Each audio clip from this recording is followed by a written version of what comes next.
राज ठाकरे हे त्यांच्या पक्षाचे नेते आहेत.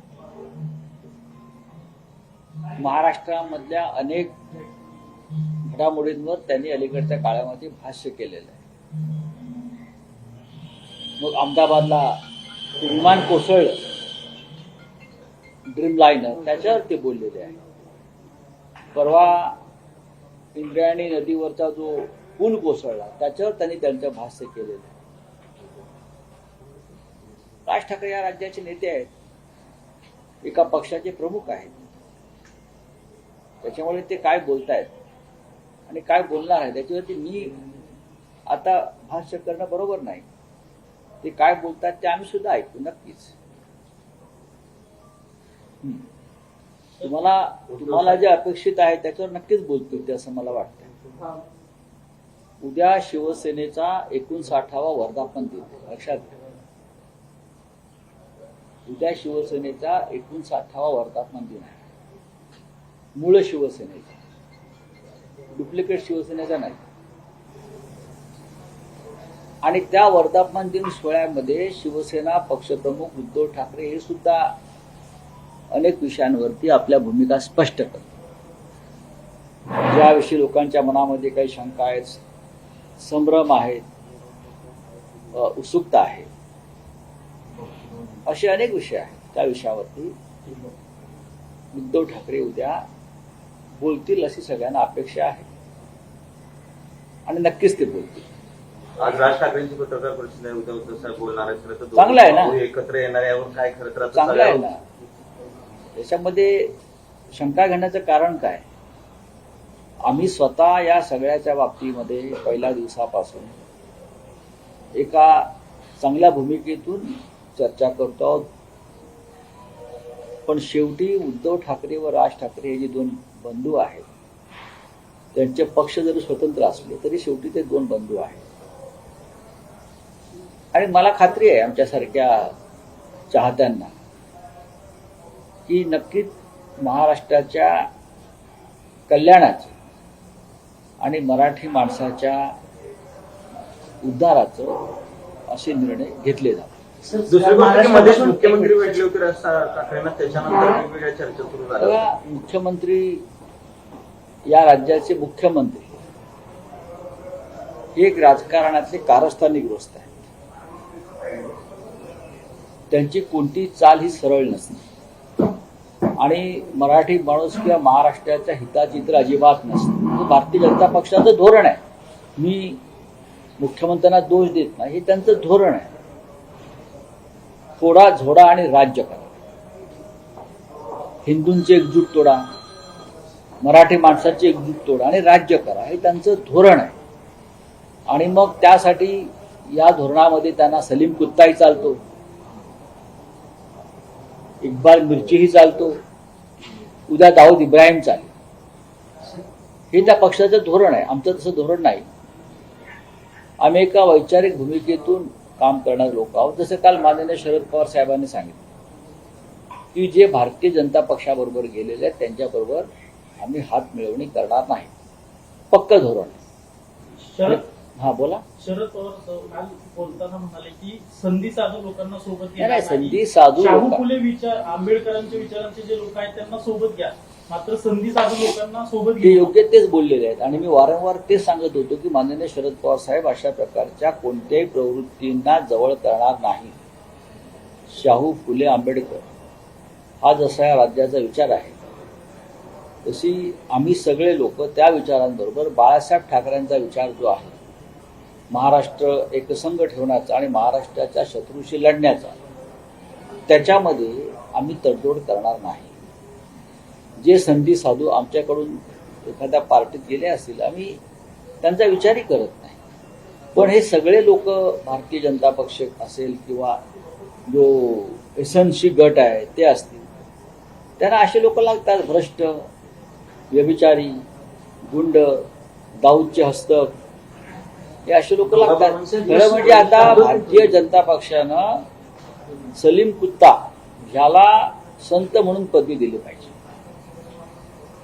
संत महात्मा अशा प्रकारची जर पदवी जर राज्य सरकारला देता येत असेल तर ती त्यांनी देणं गरजेचं आहे. कारण ज्या व्यक्तीला त्यांनी घेतलाय ती शिवसेनेमध्ये असताना त्यांनी सलीम कुत्ताबरोबर संबंध जोडून आमच्या पक्षाला बदनाम करण्याचा प्रयत्न केला.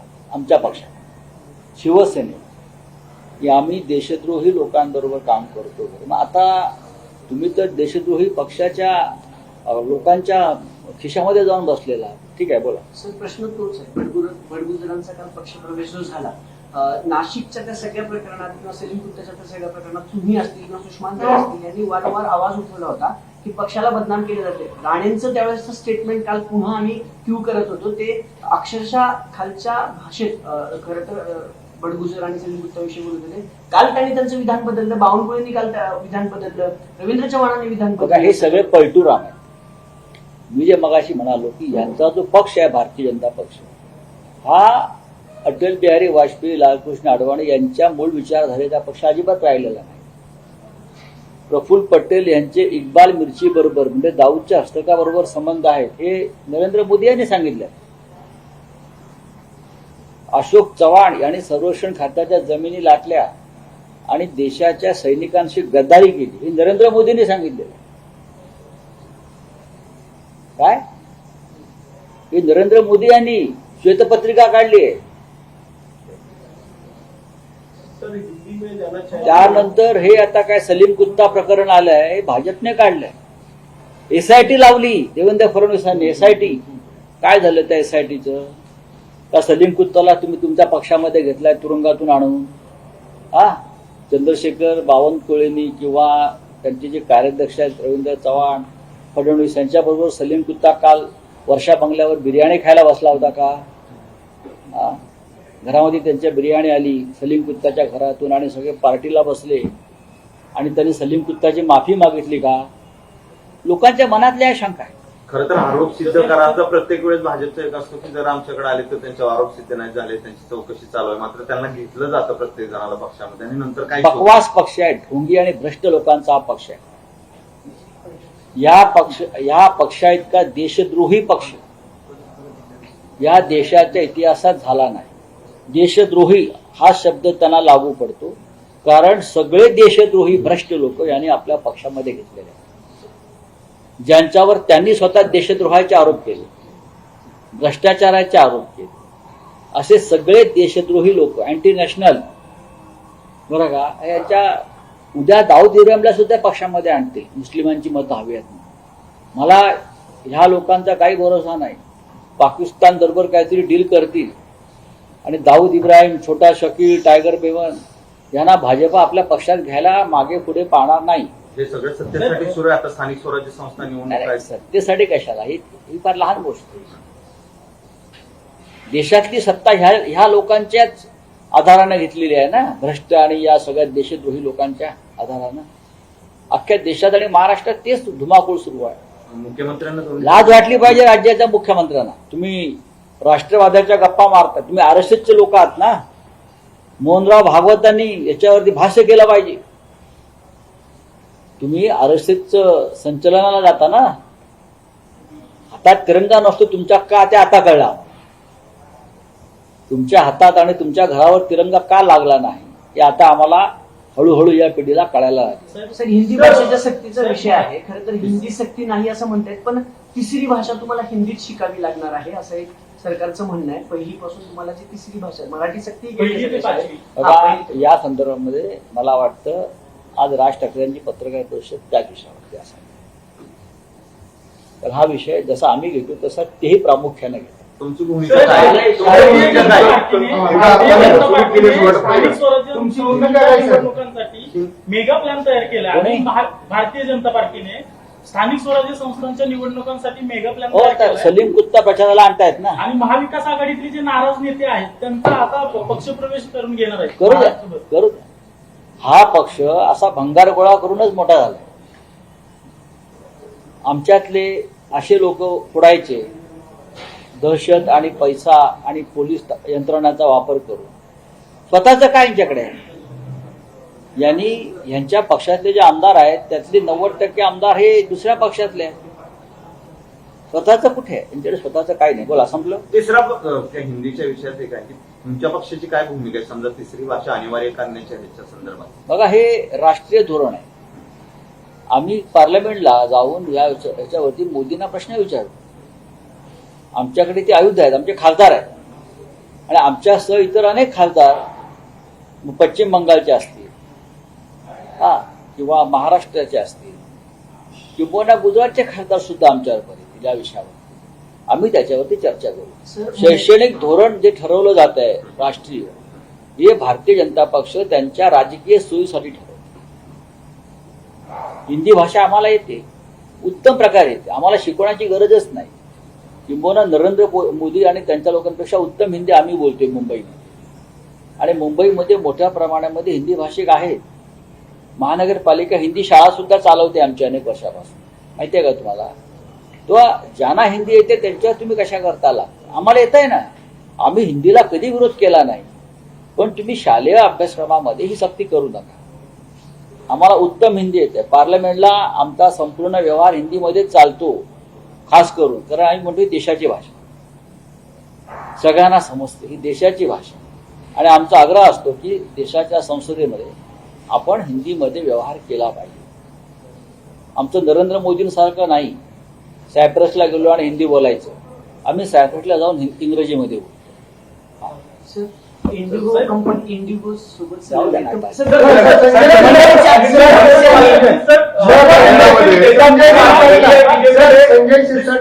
आपकी पार्टी को बदनाम किया गया था, ऐसे नेता को कल बीजेपी ने शामिल किया है, आपने उस पार्टी को एंटी नेशनल भी बताया, क्या कहेंगे? भारतीय जनता पार्टी एक एंटी नेशनल पार्टी है. राष्ट्रभक्ति राष्ट्रवाद से उनका दूर दूर का कोई नाता नहीं. ये मैं नहीं बोल रहा हूं, ये पार्टी ने अपने आप को ये साबित कर दिया है कि हम सभी जो एंटी नेशनल है, और ये जो लोग एंटी नेशनल है ये बीजेपी बोलती है. किसका दाऊद के साथ रिश्ता है, किसका इकबाल मिर्ची के साथ है, किसका मुंबई बॉम्ब ब्लास्ट के आरोपी सलीम कुत्ता के साथ है, ये आप करते हो. आप उनके खिलाफ जांच एसआईटी लगाते हो और ये सभी लोगों को आप अपने पार्टी में शामिल करते हो. तो एंटी नेशनल पार्टी है ना. राष्ट्रद्रोही पार्टी किसकी है? भारतीय जनता पार्टी है. और भारतीय जनता पार्टी के राष्ट्रीय अध्यक्ष है नरेंद्र मोदी जी है, अमित शाह, उसके ऊपर अब तक मुंह खोला है कि नहीं हमारे पार्टी में ऐसे एंटी नेशनल लोगों को जगह नहीं है. इस नेता का ही सहारा लेके आपकी पार्टी को काफी बदनाम किया गया. हमारे पार्टी को बदनाम किया और ये इस प्रकार से आरोप करके उस व्यक्ति को हमारे पार्टी से तोड़ने की कोशिश की, क्योंकि उनके ऊपर वो सलीम कुत्ता वाला आरोप डालो, उसके फैमिली को मकोका लगाओ. तो आपने ये इसलिए किया है कि आपको हमारे पार्टी से लोग तोड़ना है, इसलिए आप किसी को भी, हमको भी बोला था एंटी नेशनल है. उनके बाप दादे भी नहीं थे तब से हम इस देश के लिए काम करते हैं. ये भाजपा तो अभी पैदा हुए, मेरे पार्टी को 60 साल हो गए. सर, पीएम मोदी ने कल ट्रंप से बात की और कहा कि लेकिन मिस्टर ट्रंप तो अमेरिका में चले गए थे, ऐसा मैंने पढ़ा है. फोन पे बात की. आप फोन पे बात की, और कहा कि फोन पे बात की है, मध्यस्थी हमने कभी स्वीकारी नहीं है. ऐसा कौन कहता है? पीएम मोदी ने ट्रंप को कहा फोन पर. लेकिन ट्रंप ने ऐसा कहा क्या? फिर ये प्रेसिडेंट ट्रंप जो 17 बार कह चुके हैं कि मैंने मध्यस्थता की है, तो ये ट्रंप ने कहना चाहिए कि मेरी और मोदी जी की बात हुई है और मैं मोदी जी की बात मानता हूं और सचमुच मैंने भारत पाकिस्तान के युद्ध में मध्यस्थता नहीं की. ये उसने कहना चाहिए. ये जो मोदी जी के भगतगण हैं उसने नहीं कहना चाहिए. देश विदेशातील प्रत्येक घडामोडींचे लाईव्ह अपडेट मिळवण्यासाठी आता साम टीव्हीच्या सर्व सोशल मीडिया प्लॅटफॉर्मला लाईक, फॉलो आणि सबस्क्राईब करा. तसंच सर्व नोटिफिकेशनसाठी बेल आयकॉन प्रेस करायला विसरू नका.